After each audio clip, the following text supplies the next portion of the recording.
Hi kids, I'm back and just walking you through Stu-Stu-Studio.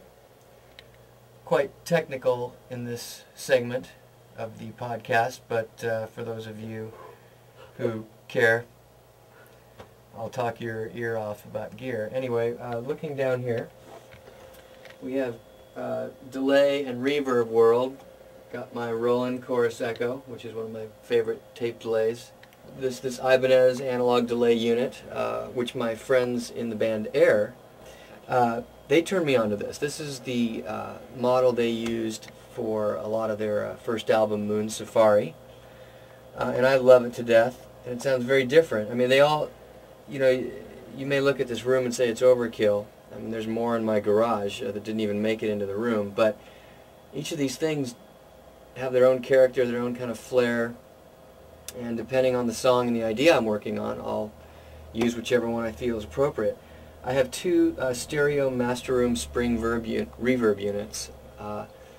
Use these all the time on everything. I almost never use any kind of digital reverbs or computer reverbs. I just pump everything through spring reverbs.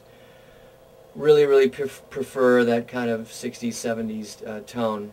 And there's that weird kind of space age cheeseball element that I feel really works for my music.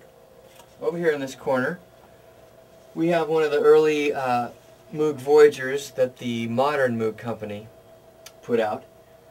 Very proud of this keyboard. I use it all the time. It sounds fantastic. It was modeled, of course, after the Mini Moog that put the Moog company on the map that Bob is so famous for, but it's kind of the modern version with all the bells and whistles that you wish the Mini Moog had. I don't think they sound anything alike. I don't use this keyboard to substitute for the Mini Moog synthesizer. I have a wonderful Mini Moog synthesizer out in the garage that I bring in here when I need it. It played a lot of the bass tones. In fact, it plays the bass tone on Creeple People. I ran it through an overdrive, and as far as I'm concerned, it sounds like Jack Bruce's Gibson SG bass. Very proud of the tone I got on that. But that's my vintage Mini Moog. Again, both the guys in Air and myself, incredible fondness for the Korg MS-20. One of the best pieces of gear I think they ever made. This thing sounds fantastic, not like any other synth, and it's got those patch points on it so you can customize. That's one of my favorite pieces in here. Tony Banks from Genesis made Prophet 10, very popular. You basically had to sell your house to afford one back in the day. Found a guy in Fresno who was letting this one go for a very affordable rate, and drove all the way up there and got it for a very reasonable price. Another must-have polyphonic synth from back in the day.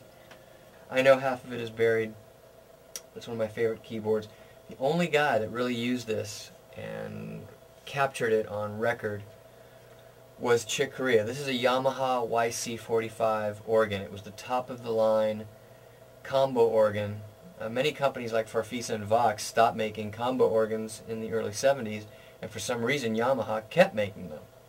And they got better and better and better at making them. And at one point they decided, why don't we fuse a synthesizer with a 60s combo organ? Well, the result is a completely unique sound. I love it to death. It's got some really cool synthesizer features that aren't quite synthesizer. It's really hard to describe.